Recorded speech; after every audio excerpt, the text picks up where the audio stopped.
Hello, Victoria, and welcome to the Mandala Effect podcast. It's really wonderful to have you here. Thanks for having me, Rosanna. Yeah, it's my pleasure. As I mentioned, one of my friends introduced me to you through your Instagram a few months ago, and I thought, I have to read this woman's book. I have to follow what she's saying, because so much of it has resonated with my own journey throughout life. And your book is called Bending Reality, and sort of this is what I have over the last few years, I guess, learned how to do, but in a way that I didn't realize what I was doing. So your book can more. Well, we will dig into this, but first I'll just introduce you to our listeners, just in case anybody doesn't know who you are. So my guest today is Victoria Song. Victoria is a leadership advisor to successful founders, CEOs, and celebs. She began her career in venture capital investing, and was featured in Forbes 30 Under 30 for her success. Victoria is also a Wall Street Journal bestselling author for her book, Bending Reality, which I highly recommend everybody goes and reads.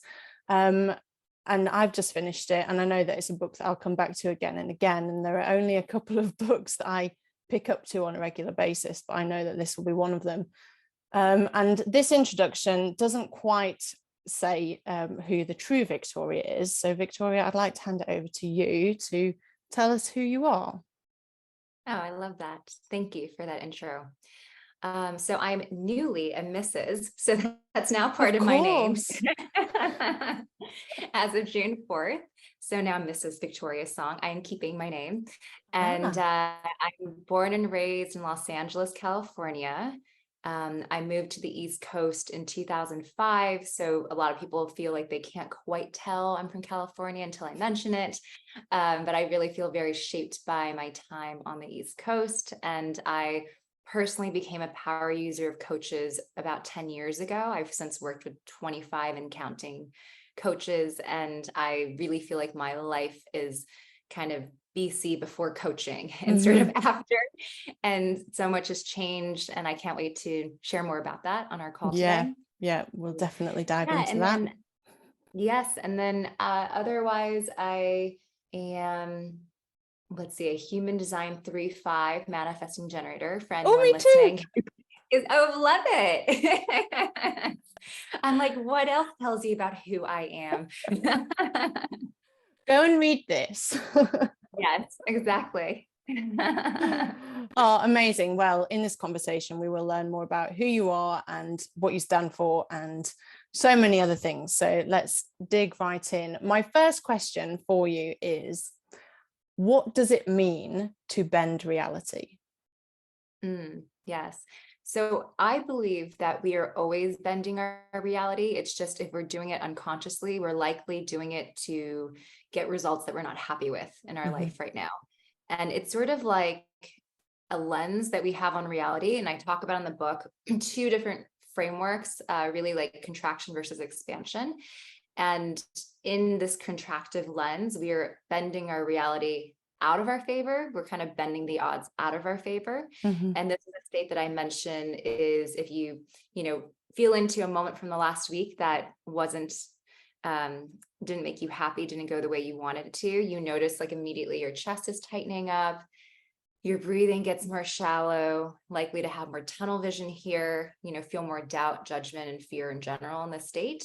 And I feel that a lot of the people I work with who are primarily entrepreneurs and have lots of ups and downs in their businesses unintentionally live from this really like wound up nervous system place. It almost feels like they're walking a tightrope all the time.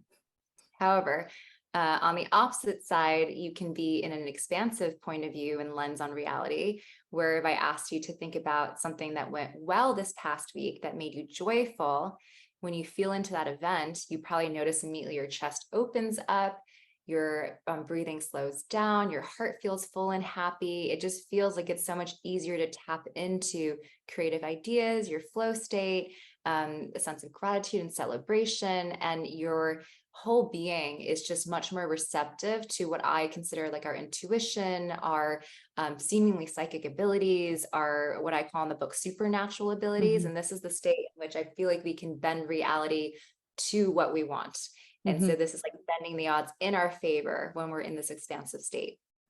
Amazing. So when we're in this expansive state and we can bend reality, now this is kind of now I know that some of your work has been influenced by the likes of Dr. Joe Dispenza and like his teachings. Well, sorry, I'm assuming based on your book and kind of you referencing him.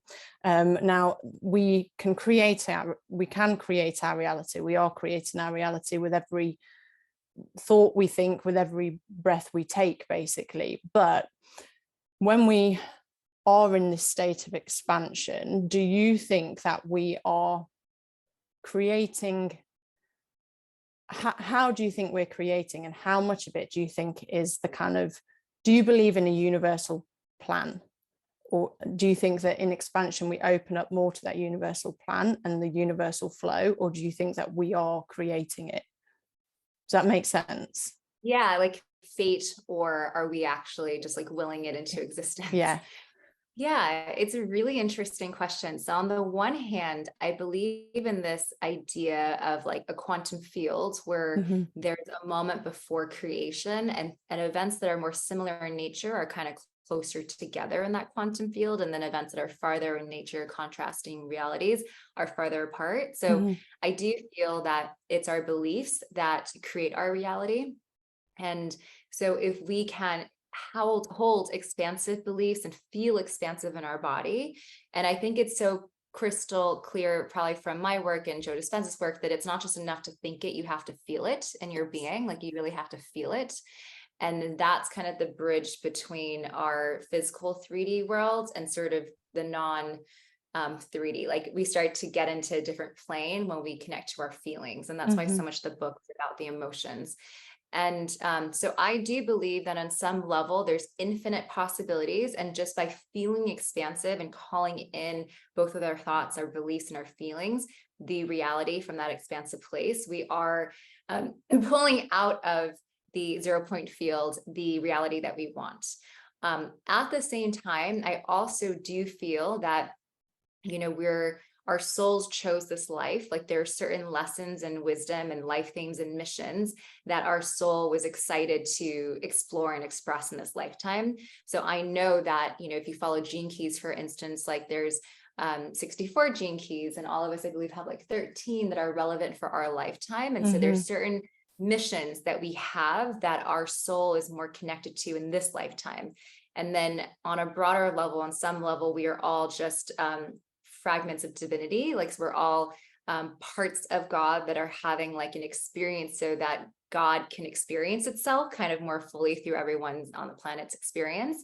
And so there's also this element of like, yes, I'm having my personal life experience this lifetime, but on the same time, I'm just like one aspect of this whole collective experience. And so I feel like when we're in an expansive state, we can actually access this collective consciousness that's both conscious and unconscious, but it's almost like there's like an internet in our consciousness, not the internet that we know, obviously, but like another level of internet that connects all our minds.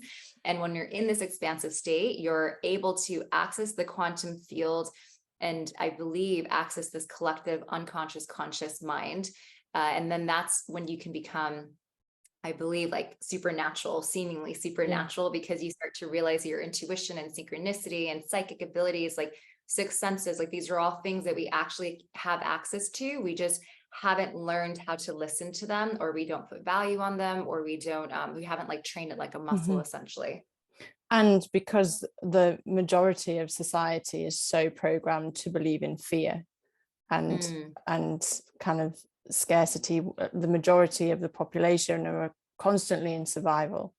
Yeah, it's when almost, you're guarded, you don't have access to this. Yeah, no. And this is something that I've experienced firsthand in many situations in my life. And so, and like yourself, kind of coaching junkie for the last few years in different areas of my life, and you realize that when you can step into the possibility of and the expansion of what is possible, life does flow so much easier. It's like, you know, consciousness, quantum field, 0 point, they're all like quite big words for the everyday person to relate to. But when we just kind of, like you say, breathe a bit deeper, allow our hearts to open a little bit more, that the life does just flow so much easier. Exactly. Yeah. And there's a quote I saw on Instagram that I think is relevant here, which is that, you know, religious people call it prayer, and spiritual people call it manifestation, and scientists call it quantum physics, and atheists call it the placebo effect. But like everyone agrees that there seems to be this phenomenon, and witches call it spellwork, you know, like everyone has a different name for it, but there seems to be this unexplainable mystery that we can manifest and create and bend our reality. Yeah, it's incredible and it's fascinating. And honestly, when we talk about this, and when I realized that like this, having this conversation is part of my work, I feel like a child. I feel like the little girl again that was playing and making potions and casting spells and, you know, and living this make-believe life. It's a magical child. Yeah, it's like just something in you lights up when the truth hits. And I saw that quote yesterday as well. I was like, oh, I need to save that audio. That's a good one. Yes. Yeah, I do believe that children naturally play on the frequency of magic and miracles. Yeah. And then we think that we were kind of obsessed with becoming an adult when we were children, but then the seriousness and the hustling and the adulting and the responsibility and all of that is actually takes us off of that frequency. Yeah. And so we end up having to rely kind of just on ourselves, like brute force, hard work, long hours. But we forget that we can actually co-create with the universe when we're at that other frequency. And so when your heart is open and you're in this expansive frequency, you don't have to rely so much on just like working harder, longer hours. You're really in that flow state, as you mentioned, where God is breathing through you and you're co-creating with the universe and you're in the right place at the right time. And all of a sudden it doesn't require this like hard work that's just relying on you to get things to happen. Yeah, definitely. So I believe this is a good point for you to tell us what inspired you to bend your reality and how you started on this journey and maybe some of the magic that you've seen. Yeah. Okay. So like, when do we start? How old? You know, I had like a pastime as a kid that I now realize at 36 is like not normal people's childhood experiences. So when I was maybe like 4 or 5 years old, I used to save birds from my neighbor's cat that would like to like, you know, just play with the birds and kind of leave the bird after them. The bird. Yeah. Yeah. And they would usually die, the birds. And I, at a young age, was just like obsessed with like saving all of these birds. So I got like a water gun and I would chase the cat away and I would put the bird in a shoebox and put Neosporin on its wings and all the things. And that most of them died, but like maybe 2 or 3 times they survived. And one instance was so memorable, which was that the bird flew away. It was like just a sparrow. And within 2 days, I would say like a flock of 30 or so birds landed on our little tree in our front yard, like a tiny little townhouse garden. The birds landed on the tree and they just chirped for like 10 minutes, almost like they were saying thank you. And just like letting me know that like they know what I did for their little bird flock. And like the whole flock wanted to come and thank me for it. And I was just like 5, probably 4 or 5 years old when this happened. And I think it was just the beginning, or the seed was planted that like, oh, this is magic. Like this is normal somehow, like this is a way that we communicate with life and that animals are totally capable of coming over and thanking me for things. And fast forward, I don't like commonly see psychics or anything, but I did have a psychic reading when I was 23. And in that reading, the woman told me, oh, I see that you used to be a healer in a prior life, and that the way your town came to see that you were a healer was that they saw you pick up a broken winged bird from the road, and then the bird flew away from your hands and it was perfectly healed. And then the town saw it and started bringing their sick loved ones to see me. And she didn't know anything about this actually being like a hangover, like I was doing this Wow. as a kid without even realizing it was tapping into some memory of a past. Mhm. And then, fast forward, like now 10 years later, I've been really working with people on their healing journey and finding their passion and making their dreams come true and all of the things. And I feel like in many ways, like we're bringing gifts from our prior lifetimes, and then also like using that almost like a scavenger hunt clue to pick up what maybe our soul is back here to do again, and maybe in a different way with different people. But that was probably like, the beginning of me like acknowledging even to myself that like, oh, this is unusual, and maybe there's more here than I realize. Yeah. And the magic has continued since. Wow. So then did you start, so when did you start your coaching journey, like with seeing other coaches, and why? Yeah, I started when I was 26, so 10 Mhm. years ago. And at the time, again, like the universe sort of gives you what you need, not what you think you want. Like at the Oh time, I yeah. was looking for a communications coach, or like someone to help me with my public speaking abilities, because I had a real fear, like my hands would sweat and I would feel like in a room full of I was a VC. So like Mhm. in a room, a boardroom, or a room where I'm clearly the youngest, the only woman. I was 23 when they hired me. So I just felt like really out of my comfort zone. So I wanted to hire someone to make me feel confident and to have more gravitas and be more articulate when I spoke. But I couldn't find that. But someone responded to me saying like they're a life coach. And that's when I was like, what's that? What's a life coach? And so instead of getting like better presentation skills, I ended up hiring like my first coach. And that's how it happened. Wow. And I became like so passionate about becoming more conscious and self-aware that I started hiring like a money coach and a sex coach and a business coach and like every coach under the sun. Yeah. And that's kind of my journey the last 10 years. Wow. And so then you decided that you yourself wanted to leave the VC world and go into coaching.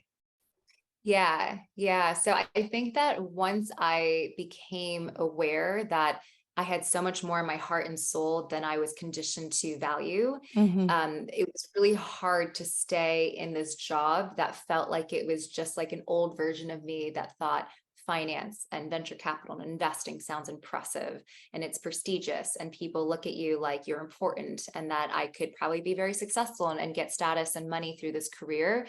But I realized that those were all things that I only valued when I didn't know who I was, right? Mhm. It was sort of like I was replacing my internal, intrinsic passion for life with an external validation.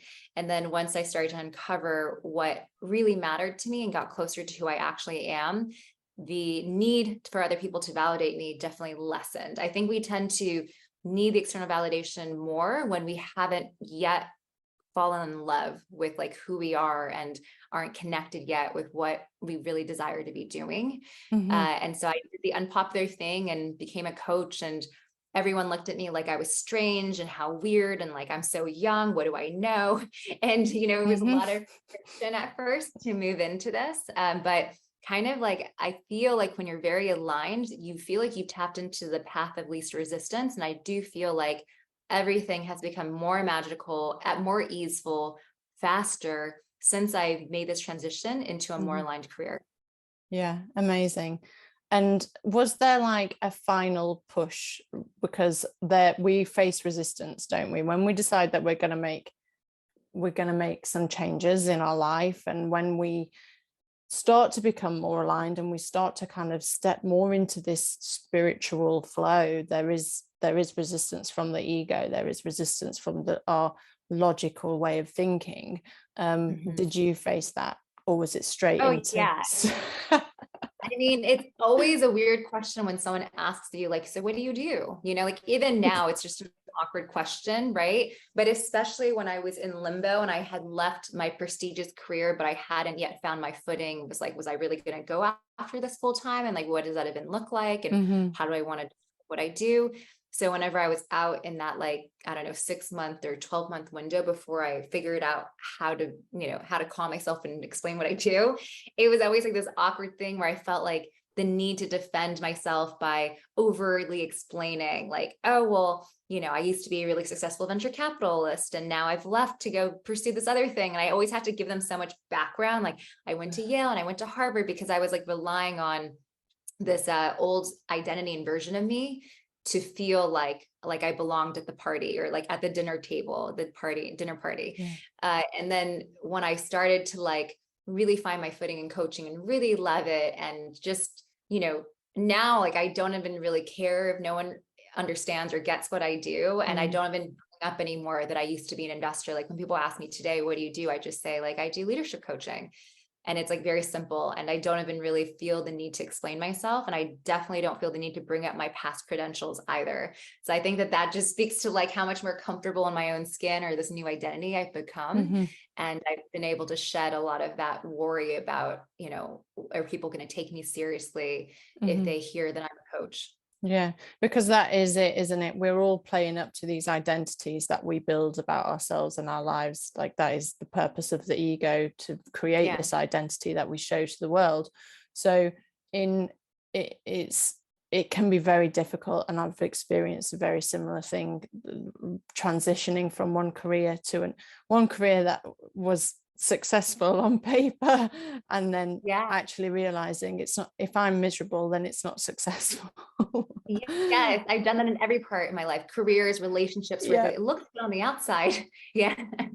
It looks great to everybody that we're trying to prove it's great too. Feels bad inside. Exactly. So, okay. So then I would imagine there are lots of people listening to this who may be experiencing something like that. What advice could you give them? Yeah. So I do believe that part of becoming more aligned, or tapping more into the magic, as we're talking about, is starting to give yourself permission to move closer and closer to what brings you joy. Like, I do feel like it's almost like that Pixar's movie Soul, if you've seen that. I love it. Yeah, it's like so sweet, but it's like this very simple, beautiful capture of how, like, there's just certain things, they're almost like seeds that are desires that were planted into our soul before we arrived, that are naturally meant to be lit up like signposts that tell us that we're getting warmer, you're getting warmer, like, great, it's hot, you've made it, right? And when we feel lit up and excited and joyful and aligned, and there's like a love, those are the things we need to move closer to, whether those are people or situations or jobs. And part of our deconditioning is to feel like it's not irresponsible. We shouldn't feel guilty to follow what brings us joy, what brings us natural pleasure. Like, those are things that are actually signposts that tell us we're getting closer. Like, this is it. Like, you're getting warmer, and when we hate our situation, our relationship, our job, and we feel like we're constantly struggling, or there's constant drama, like, that is actually an indication that this is not aligned. Right. But I think we were kind of taught from a young age this idea of like, the greater the sacrifice, the greater the success, or greater the reward. And so we learned that pleasure is irresponsible, or playing and having fun is irresponsible. So we turn off again, like, the connection to our inner child, that is really the magical child that has access to bending reality and all these amazing things that we talked about. So yeah, my advice would be to just catch where you've internalized a parental voice that doesn't allow you, give you permission to enjoy yourself, whether it's even taking time off, going on vacation, doing the things that make you happy, and start to pay attention to those things. Because I do feel like that's how we do what we're meant to do in this lifetime, is give ourselves permission to follow what naturally lights us up. Yeah. And it's quite sad that there are so many people that don't get there. But as you've mentioned, we have many lifetimes that we're here, exactly, that our soul is here to live, and not every soul is on the same journey. So it's kind of like, I have this dialogue in my head that it's like, oh, such and such isn't, they're not, I know that they could do the work and they could feel so much better about themselves, but then there's the other voice that says, yes, but their soul just isn't isn't on that journey at the moment. It's kind Absolutely. of Everyone has their own timing. However, I do believe that all of us by nature are actually naturally joyful. So then we just need to give ourselves permission to express that joy and to feel that joy. So I do feel like it's in the cards for everyone on the planet to recognize and know, if they desire, that their like birthright is to be joyful. Yeah. You know, that is a birthright. And so say somebody doesn't really know how to experience joy. What then? How can they start to find it, feel it? Yeah. So it's my belief that anything that is not joy is basically the conditioning in the form of patterns, beliefs, you know, internalized inner critic voices that have made us feel like maybe something's wrong with me. I'm the problem. I'm always messing up. I'm in pain. I'm almost like I have this addiction to struggle and drama and pain. And that is something that I feel like is more an indication of a healing journey and the deconditioning required to remember that actually who you naturally are is self-accepting, self-loving, and joyful. So for as far as my work, I feel like most of the people usually find me when they realize that there can be another way. Like they've maybe been unhappy and been miserable, but they've tasted or accessed moments of joy enough to know that it can't be that this is what life is supposed to be about. Like there's no reason why they need to be suffering for their lifetime. So I think that's the healing journey, is to, as I mentioned in the book, to release everything that is not who we actually are. So all these conditionings create contraction. And part of the journey of evolution is to release everything that is not us so that we can, you know, become our most expansive version of who we are. And that is like, again, like giving ourselves permission to do the things that naturally light us up, because that connects us to who we truly are versus what we think we should do out of obligation or responsibility, or like, I have to do this because it's the only way to make money. So all of those things that we layer on top are part of families' beliefs, social's beliefs, and their conditioning that then we internalize. But it's not that's the work, right? So it's the work of mindset, but also the work of heart healing and the self-worth wounds, right? So the heart healing around feeling enough and worthy of your dreams and of your desires and your needs and wants mattering. So yeah, I would say for that person, I would consider a healing journey of some sort and working with someone that you feel safe to do that work with.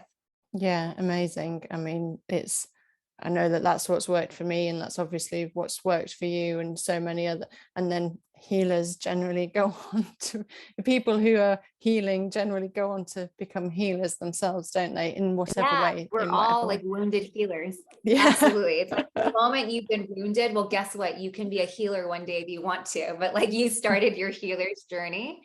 And I think a lot of us are wounded. And even if all of us stepped into this, there wouldn't be enough of us still to help guide everyone who wants probably to be on this journey. Yeah, definitely, because there are so many different aspects of our lives. Like you've mentioned, you've worked with money coaches, sex coaches, and leadership coaches. There are so many areas of our lives that we feel we need to work on, you know. And then there is that as well. And so on part of my own journey into this, I've started my personal development journey balls deep in Tony Robbins and the Tony Robbins world, and it's all very motivational, or it was when I started years and years ago. So it's all very motivational. It's all very kind of quite masculine energy. Go and you know, be the best version of you. Step up. And I actually became quite addicted to that, and addicted to believing that I needed to change something about myself.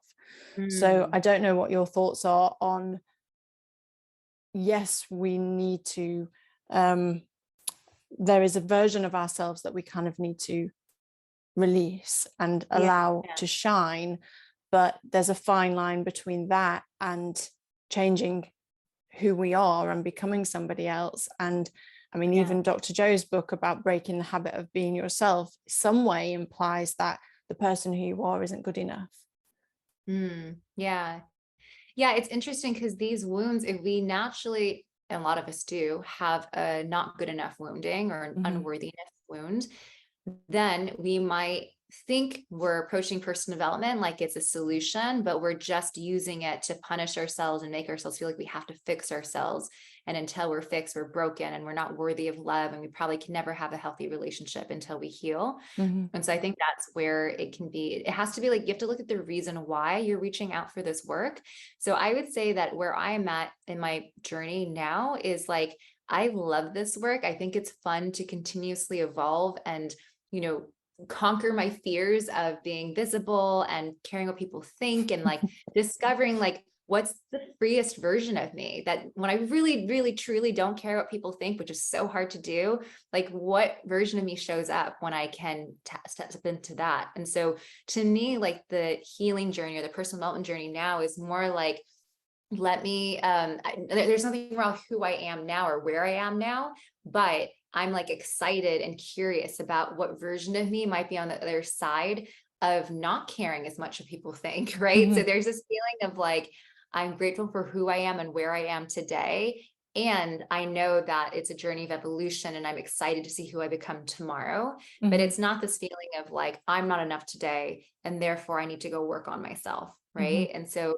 what I hope for those listening today is just to tune in, like, am I judging myself into doing this work where I feel like something's wrong with me and I'm missing something, and until I fix something, then I can't have the life that I want?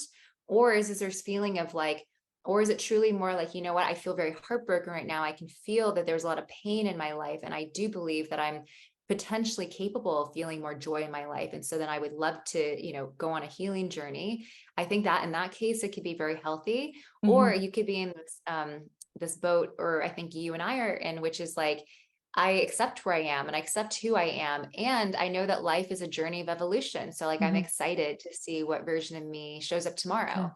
And so that's why we keep doing this work. Definitely. And that's the expansion. That's the expansive version, isn't it? That's the, I'm excited to see what happens. I noticed you use the word fun, like, let's make this fun. Life is supposed to be fun. What is the next challenge? What is the next opportunity for my evolution? Which to the ego is really, really painful to feel. It's very, very hard to, well, it can be very hard to flip from, oh, this is happening in my life. There is, this is the challenge that I have at the moment, to, oh, well, what's the fun?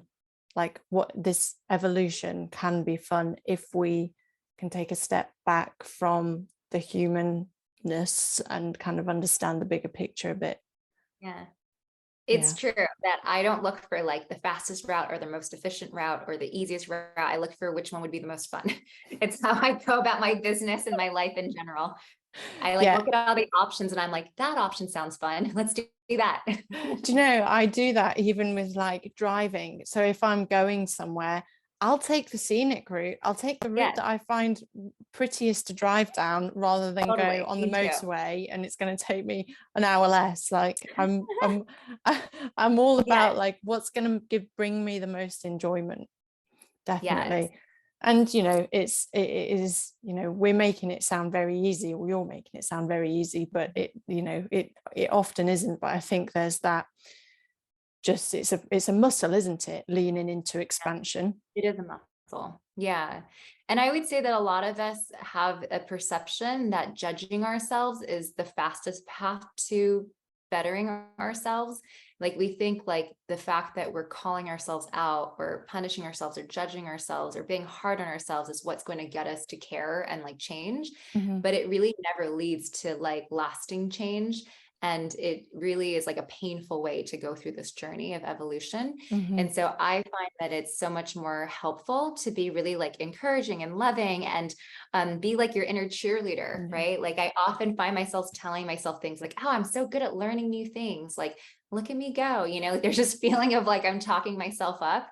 And I'm sure that if I posted everything positive I thought about myself, people would be like, wow, she sounds really arrogant, but I'm not publicly talking about it. It's kind of just like I have an inner cheerleader instead of like an inner critic that's just like talking myself up. And that has been the fastest way for me to evolve into the highest version of me, by like talking myself up. I was going to say, like, by becoming her and by reinforcing her every single, well, it's just, it's a reminder. It's not even reinforcing. It's just a reminder. it's so much easier to become this version of me that I want when I'm always catching what I do right. And I'm looking for evidence of what I want to believe, and then before I know it, I'm like, oh yeah, this is totally my reality. This is normal. Yeah.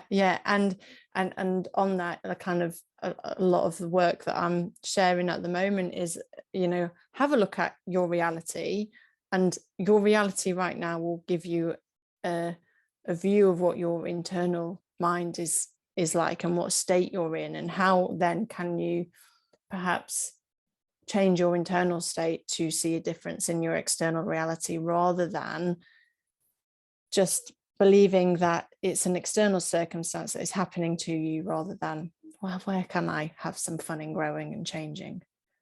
Yeah, it's so true. Yeah. Our So, reality is a reflection of what we believe pardon? internally. Our reality is a reflection of what we believe internally of Yeah, ourselves, what's possible, everything. yeah, definitely. And maybe kind of, this is where hindsight is a beautiful thing, because if we have a look at our past and certain circumstances that have happened in our past, and then have a think about the state that we were in when that happened. Like, I can think of times myself when I was experiencing extreme stress and anxiety, and then I experienced certain things in my reality that weren't desirable, but it was a reflection of where I was at the time and where I had been for so many years, a compound effect of constantly berating myself and not believing I was worthy, even though it's all part of the journey, isn't it? Yeah, it really is. And I think that that's probably the biggest thing I want people to take away. It's just like, you can actually change so much, like beyond what you could have ever imagined before you embark on this journey. Like when I think about those moments, like you were saying, from my past in hindsight, I'm like, wow, like I totally remember what she believed and what she felt and what she thought about herself and what she was always worried about, and her focus and where her attention was going always. And I can like feel it like it was just yesterday in some ways, but at the same time, I'm like, I don't feel like that person at all. So it almost feels like I just time traveled in a way to like a better reality, but it was really just me, a few years ago, sometimes 10 years ago, 20 years ago. But I really do believe that the transformation is there for everyone who wants to, and just believe it's possible. But that's really just the first step, is just believing it's possible for you. Yeah, even wanting to believe it's possible, it's that just tiny steps have a compound effect, and then in 12 months time, you just never know where you might be. Absolutely. Yeah, it's always better than you could have planned if you just keep trusting one foot in front of the other. Yeah, trust. And again, that trust is a muscle that we build. I just want to ask a question then about, because you were obviously in finance, which is sort of as far from the spiritual world as you could possibly get. Oh, that's interesting. I love that. Okay, I'm going to start using that line. Yeah. Cindy said, the farthest world from spirituality. But like, so money and spirituality sort of have a bit of a thing, don't they? There is this. They have a long history, yeah. They have a long history, and in some circles, it's believed that money is not spiritual. Give me your thoughts. I think everything is spiritual, including money. Like everything is energetic, right? Yeah. So I find that it's so interesting because everything can be a teacher. Like even money can become a teacher. Yeah. So as we were talking about how your reality reflects your beliefs, money, if you choose it to be, could be a beautiful mirror of your ability to receive, your ability to feel worthy of money.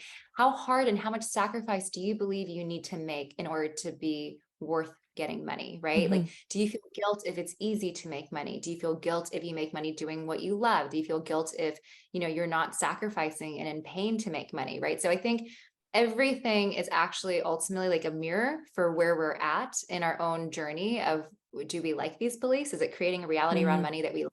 Or is it time to shift, our perceptions around money? So, I think for me, I feel like the reason why money has a bad reputation is that traditionally it's unfortunately been in the hands of people who've not been interested in this work and who are not necessarily conscious and self-aware and on the healing journey.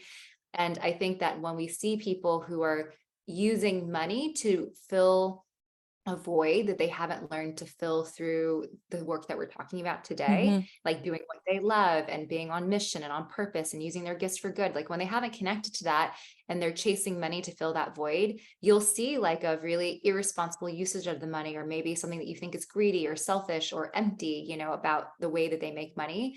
And then that's why we think money is bad, or money corrupts, or money is in the hands of these people, but it's really like just an amplifier of what's there or unhealed in somebody. And to date, you know, there, because of this history about spiritual people thinking money is not spiritual, most of the people who would be great holders of it and distributors of it, and know, like, basically the world would look so different if money were in the hands of people who are healed and conscious and aware. And so that's part of my work, is to, like, I believe that the ripples that we're making is that by working with everyone who is on their journey of becoming more successful and using their platform and influence for good, we are creating a new paradigm of leadership on the planet, of people who are more conscious and are on their healing journey, so that the way they spend their money is going to look very different.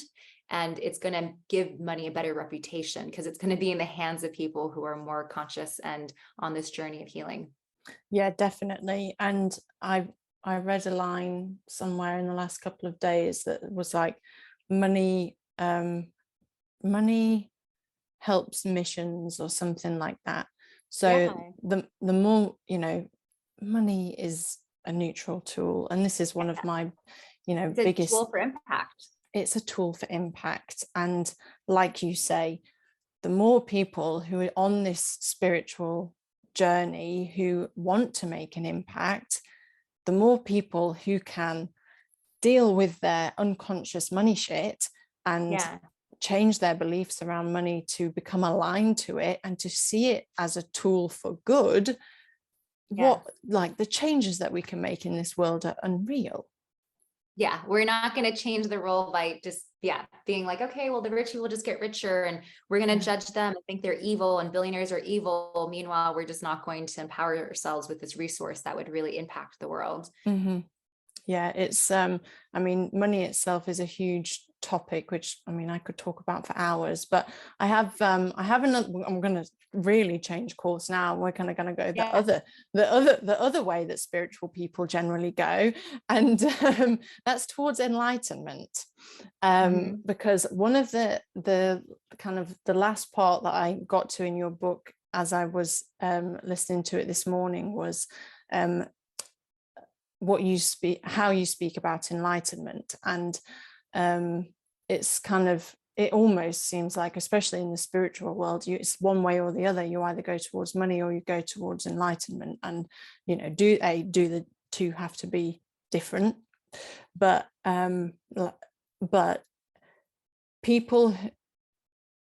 most people are seeking something. People who are seeking enlightenment, would you say, is from a state of expansion or contraction? Because you would think enlightenment would give expansion, but the energy of seeking sort of contradicts that. So what are your thoughts on the whole idea of enlightenment? There's so many layers to this. One thing I'll say is that I do feel that the ego is very slippery, and it comes to all of these personal development courses with us and just finds new goals and new ways of self-identifying that make it sound super conscious and enlightened and aware, but it's still the same judgy, self-centered, egoic being that just sounds more enlightened. So I've noticed this in spiritual communities where it's like they're all heroes and saving the world and saviors, and it's like now, instead of money being the status symbol, it's like, oh, like, I'm saving people and my mission is so big, and if I can't live out my mission, then it's like there's the sense of significance and self-importance is still actually just egoic in nature, but because they read these books and talk a certain way and dress a certain way, they think they're actually very enlightened. Right. And then there's like these new communities that feel kind of exclusive, but they're like spiritual communities.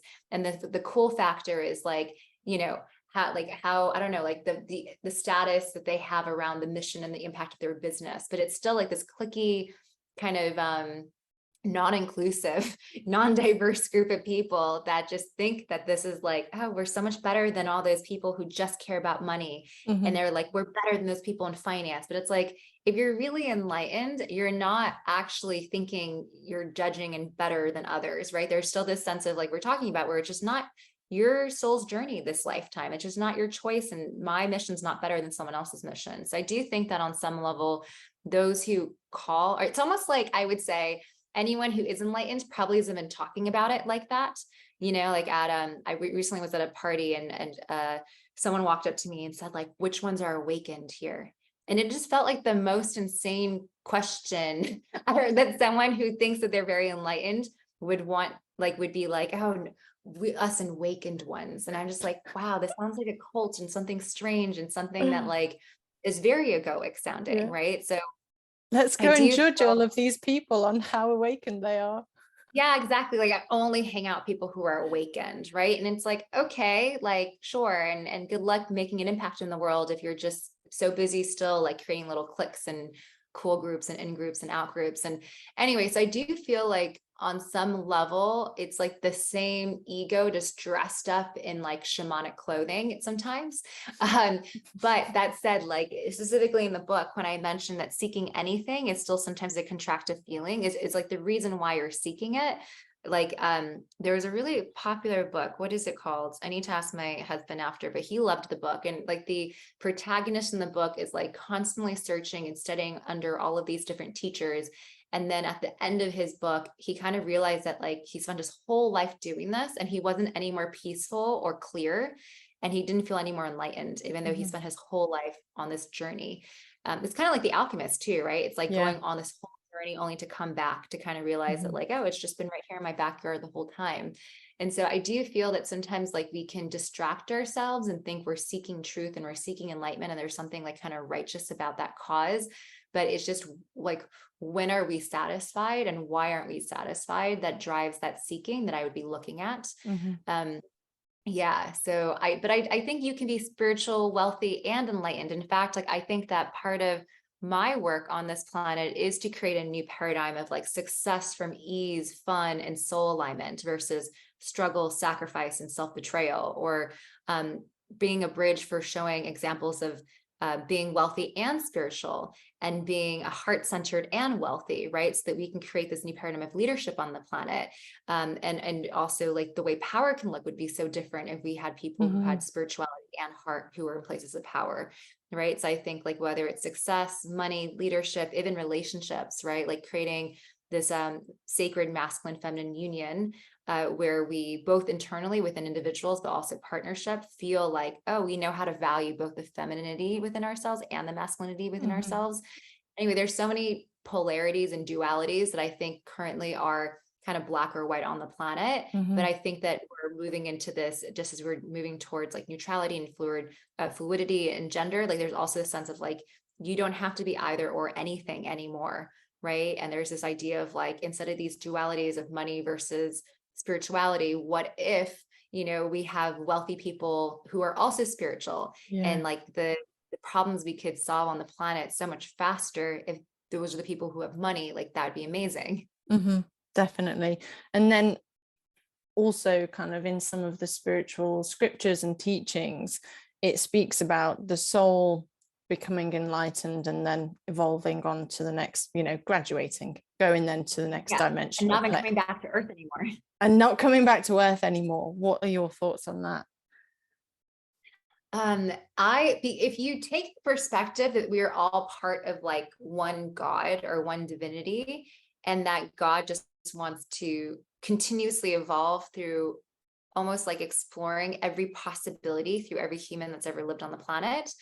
From that perspective, I feel like, you know, it's interesting. I think the human experience is the most fun experience. And this planet is really fun. Like I have read The Journey of Souls, if you've heard of that book. No, I haven't. Journey of Souls. Yeah. And in that book, there's like a hypnotherapy and past life regressions. And the author mentions how there are other planets that don't have the war and conflict, and it's just peaceful. And on those planets, like, it's not really the most fun life experience, because you're not even learning that much without the contrast, and there's not much feeling when there's no contrast. And so, like, there is this idea that the Earth experience with all the dualities is actually the most alive feeling experience of all of them. And that there's a difference between studying wisdom and actually practicing the tension between the duality when you're here, and like feeling the hardness of the contrast. Like, that leads to so much more wisdom. I mean, this is a 3-5, but the reason why 3s have wisdom is because they also have all those ups and downs. And it's like, you could have married your high school sweetheart and that goes great, but you might not have learned as much as the person who's had 20 failed relationships. And that person has a lot to tell you on what didn't work and what works, right? So I do feel like, even if my soul was quote unquote too enlightened to come back, I think I would love to come back, because it's such a fun ride, this human experience. And yeah, I think there's also that expression, I forget the term for it, but there is an idea that right now we're reaching like a critical mass of souls that don't necessarily need to come back, or they've like, become enlightened, but they're like choosing to come back to bring Earth to like some tipping point. Yeah. What's that? What they call those people? I don't know what they call them. Well, I think they're different in different teachings, aren't they? Because there are a few teachings that say the same thing. So kind of some of my knowledge on this comes from like the law of one, and it's all, we're heading into the 5th dimension or 4th density, and I don't know what the group of souls are called, but I was just going to say, we probably chose to come back to Earth because it is so much fun, even though our egos can tell us it is so painful at times. Exactly. And like, we came back when the internet was happening. So like, how fun is that when we can share information this way through a podcast? Well, exactly. It is so much fun. And, when you think about this, and, for me, this is fun. This isn't like, this is expansive. This is joy. This is just having these conversations is so interesting to me and my soul. And I love it. And it's just amazes me that I get to do this. And, some like people in my life don't think I actually do any work, but it's but this is this is it, isn't it? It's a new way. And that's what, as manifesting generators, apparently we're here to show a new way of being and living and working, which is, I mean, I don't know a huge amount about human design, but that's what my friend keeps telling me. I'm like, hey, okay, don't need any more pressure on my little ego. Yeah, it's true. Like, the reason why there's no path yet is because we're supposed to make it, combine all these seemingly different professions into one and be multi-passionate, hyphenated leaders, entrepreneurs, and show people that you can have this much fun succeeding. Yeah, amazing. And this is what this podcast will do. Okay, I have a couple more questions for you, and then I will let you go and enjoy the rest of your afternoon. One is, can you give our listeners a tip on when they're feeling contraction, when they're going about their everyday life? I mean, my tip for them is to go and read your book and listen to all of your tips, or join one of your courses, or whatever it is they feel called to do. But can you give a quick tip for somebody who's feeling contraction to help them get into expansion? Yeah, it's so counterintuitive, but the only trouble we get into is when we don't want to feel a certain way. So if we're Run away. I hate feeling like contracted or tired or sad or angry. And then the tip is like, how do I get out of feeling this way? And it's actually like, oh, well, the tip is to go into it, actually. Like, instead of try to not feel it, let yourself feel it fully. Because I really find that right on the other side of feeling it, you have expansion, you have wisdom, you have a new perspective. The way you thought you felt about this, you were ruminating on, all of a sudden you like feel totally different about it, right? So it's like, when I let myself feel the anger, I realize that on the other side of the anger, I have like a new perspective, a new sense of like, oh, maybe that's not what the person meant about this thing, right? So it also, what we've been talking about today is like the frequency of magic and miracles. In order to access that frequency, you need to have an open heart, but our hearts get closed when we're not willing to feel things. And so the other reason why you want to feel it fully is because that's how you open your heart back up.